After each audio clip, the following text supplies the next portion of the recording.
So we're enjoying some nice rainy weather here in the Bay Area, so you get to enjoy the pitter-patter of little raindrops on my windshield as I'm talking to you guys this morning. So, you know what fascinates me is this idea that um, all negative and hurtful behavior comes from a feeling of being small. I'm just going to say that smallness is the root of all evil, because I would contend to you that people who feel significant, feel like they matter, they don't have to go around inflating themselves and making themselves bigger and always laying claim to significance and always going out of their way to make an impression.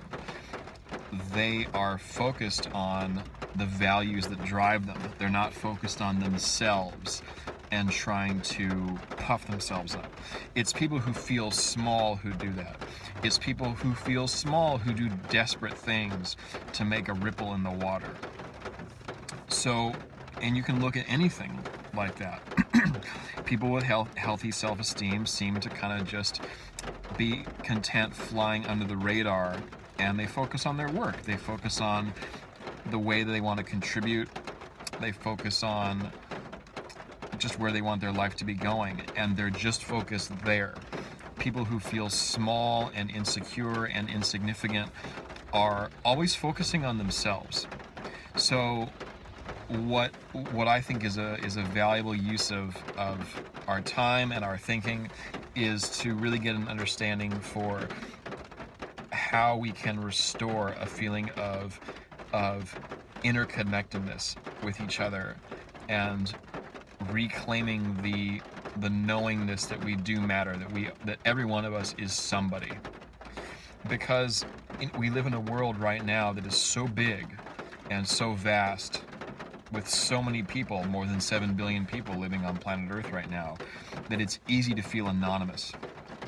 And when you feel small, and anonymity is like that, you're just a face in the crowd, or not even a face in the crowd, you're just a speck, is that it's easy to feel alienated, othered, right? Othered by the world, othered by the hugeness of society and civilization.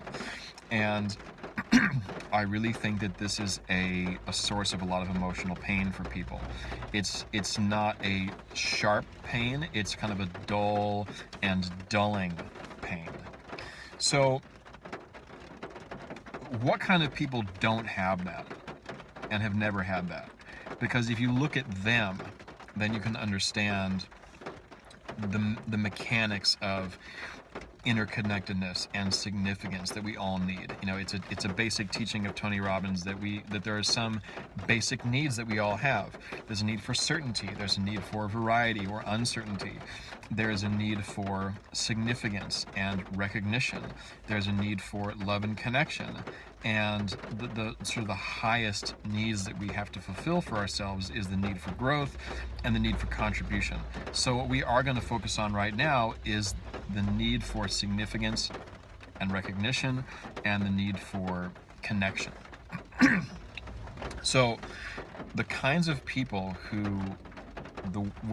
that live in such a way that it fosters this really strong sense of interconnectedness and significance for everyone they're actually hunter-gatherers. Okay, it's the guys who live in the woods, and the men roam through the jungles with bows and arrows and spears, and the women typically gather things like fruit, berries, vegetables, whatever.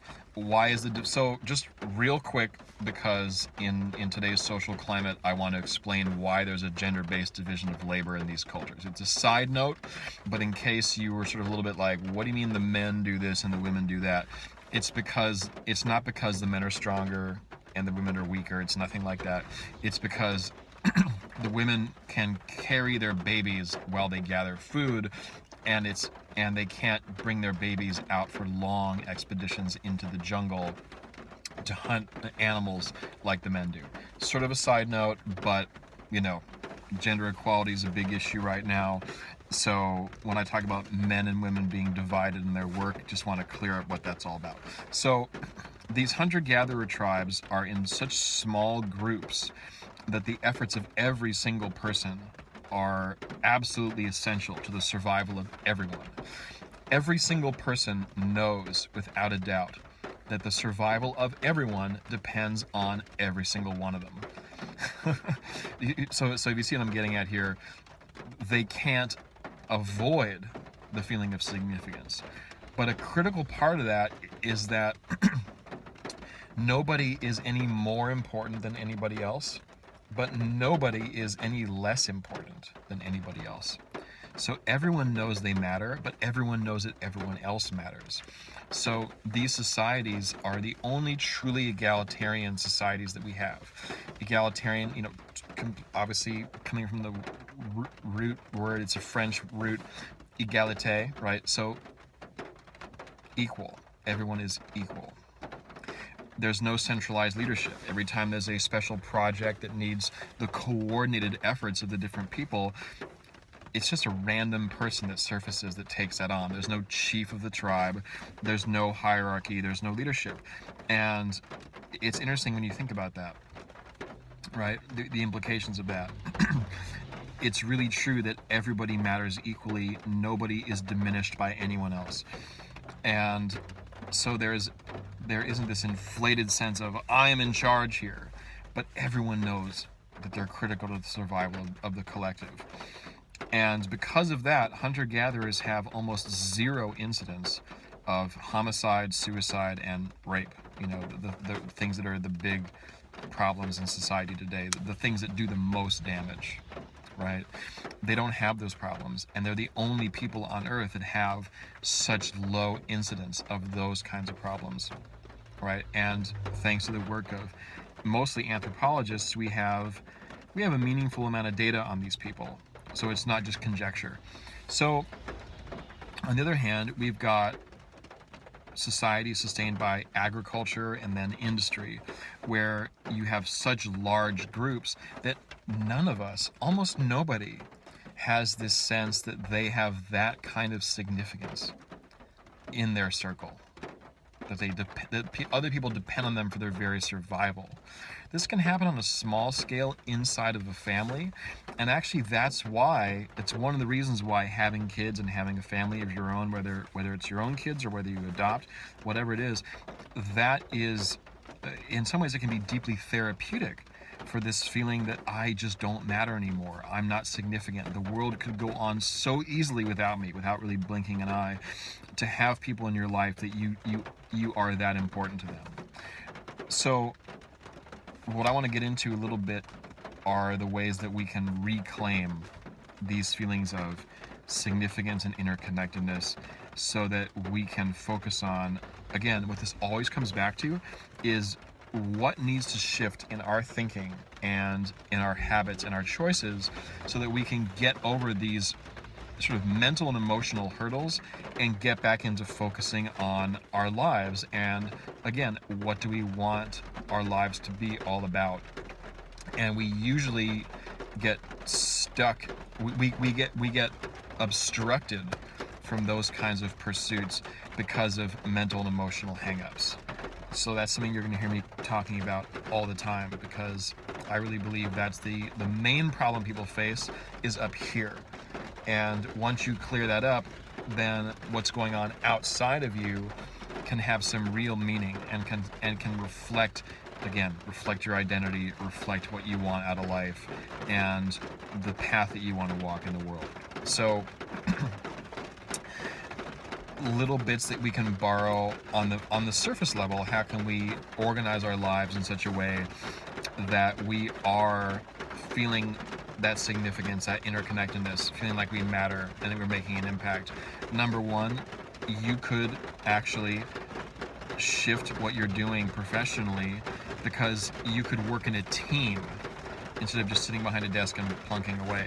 There are lots of kinds of jobs, lots of companies where people work in tightly knit teams of people, coordinated efforts, everyone needs everyone to hold up their end, and you're not just sitting there behind a desk punching numbers all day and wondering, what is this all for? Of course, the company is not going to pay you if your work is meaningless, but you want the experience of meaning in your life, right?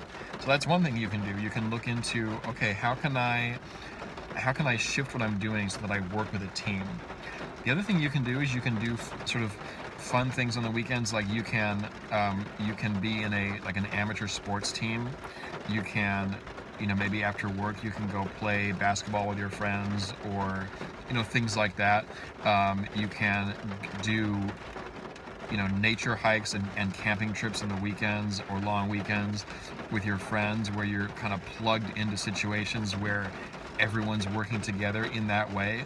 Spending a weekend out in the woods, I did that a lot in summer camp when I was a kid, not so much as an adult, but you got that feeling of, maybe you're carrying some of the food in your backpack, maybe someone's carrying the tents, maybe someone else is carrying tools that you need, flashlights, things like that, and everyone's got to coordinate their efforts, and that gives you this regular dose of teamwork and being sort of a little tribe temporarily. So that's all well and good. I think those things are worth taking to heart and worth integrating, and even around the house,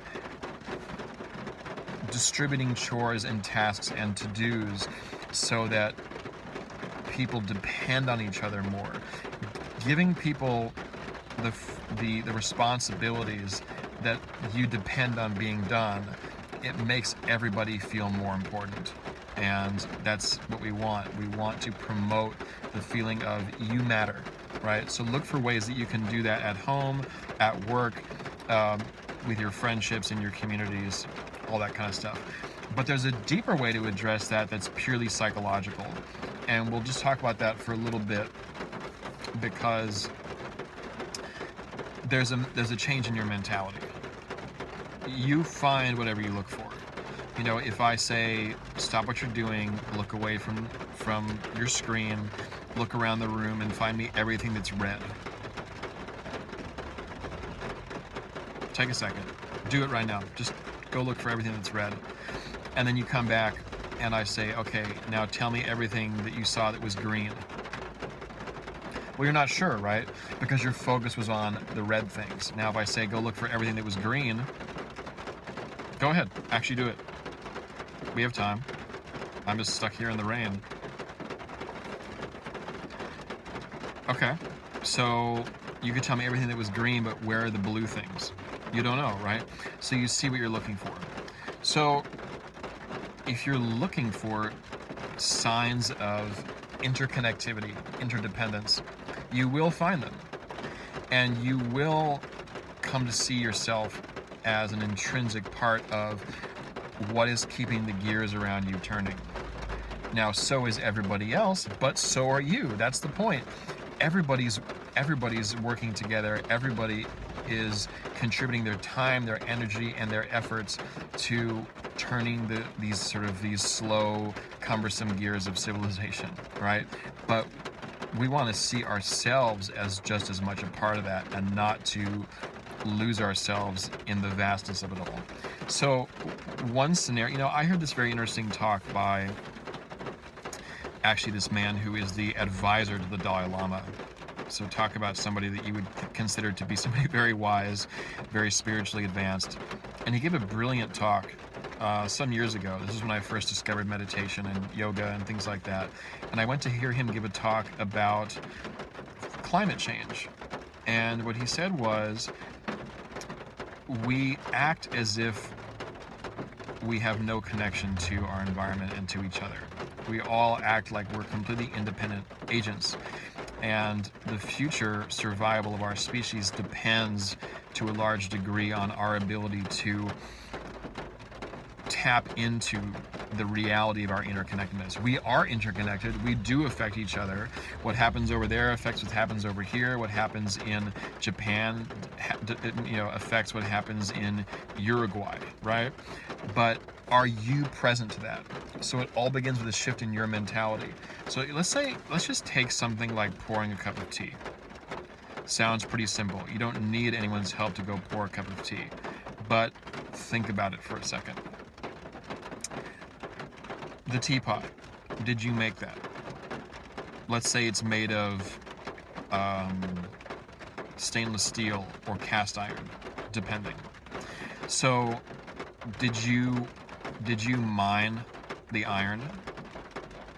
No, that involved the efforts of actually hundreds of people, didn't it? Because there's some business that is involved in that.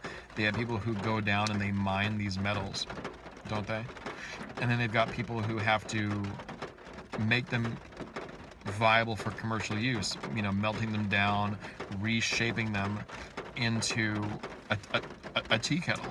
And how many people are involved in that? How much time and money and infrastructure is involved in a task like that? Somebody had to make the mold that the molten metal is poured into, right? And just think about all the tools and the time and the coordination of effort involved in that. Then you go to, and we could just talk about that one aspect for days, couldn't we? If you think about it. So that's just the tea kettle right there. Now, what about the fact that you live in a house that has gas or electricity and a stove that conducts heat, and now you put the tea kettle on there and it heats it up so that the water boils. Well, you didn't build your house.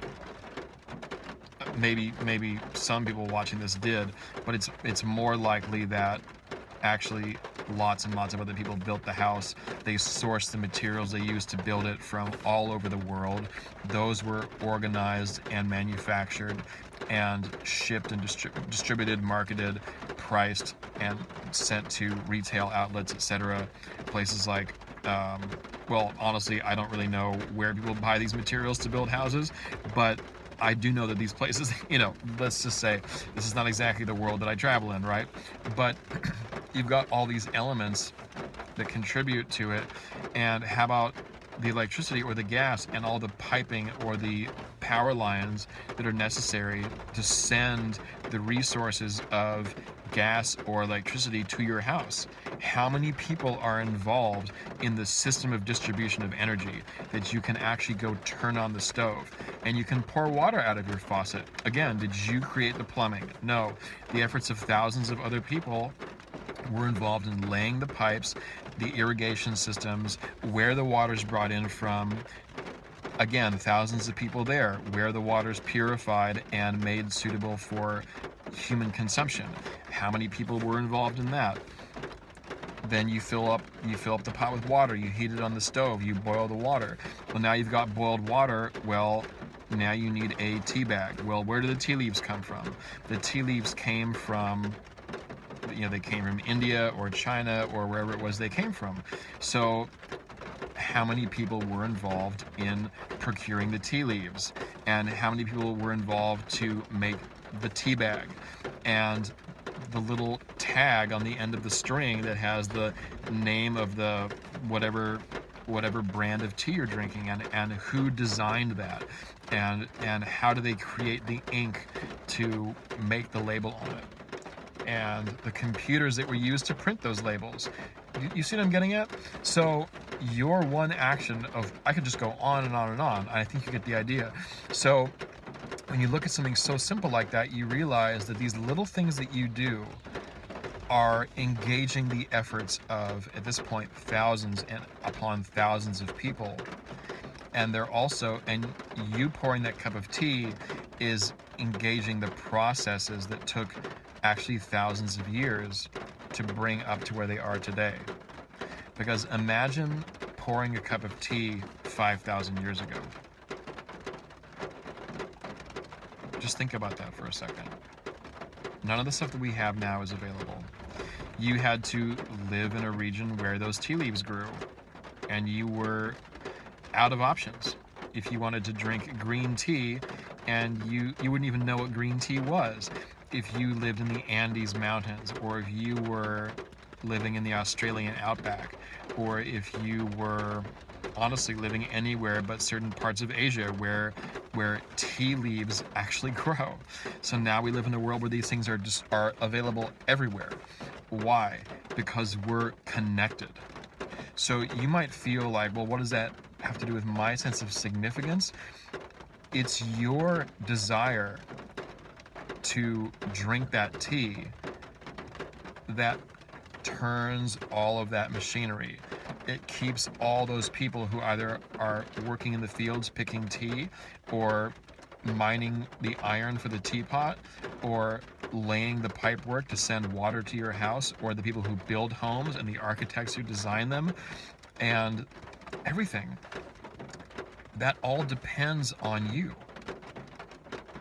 It depends equally on everybody else too, but you are just as much a part of that vast machinery as anybody else. So you can't matter any more than them, and you can't matter any less than them.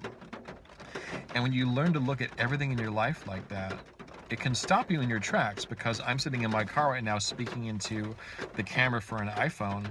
If I just think about my immediate environment, what had to happen to create this jacket, and these metal buttons, and how the metal is attached to the jacket, and all this stitching, and these materials, and where do they come from? And some of them are synthetic materials, and that means there are people who are engaged in the creation of those.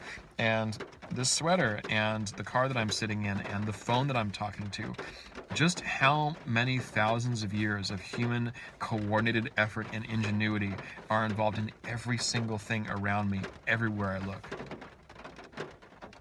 When you allow that to seep into your awareness, and you can, at the drop of a hat, you can take a look at anything around you and get into that mentality where you are tracing back everything in your field of vision to, again, the coordinated efforts of thousands and thousands of people, and the results of thousands and thousands of years of coordinated effort, and that you're part of that. Your ability to live the life you live, to do what you do, is the direct result of people working together for thousands of years, and you dignify that and you honor that every time you do the most simple and banal daily activities, because it took monumental effort and inventiveness and vision and coordination and economic systems that compensate people for their labors and allow them to do those things to feed their families, so that they can spend the time and make the effort to contribute themselves to these processes. And then you'll see that you're plugged into a vast network. You're not just disconnected. You are the sort of the fruit of thousands of years of human ingenuity. So no reason to feel small and insignificant, guys. The proof of your significance is everywhere you look, if you would just look for it. So snap out of it and get back to living your life. No reason to feel small. Thanks for your time, and my name is Jasvinder. We'll talk again soon.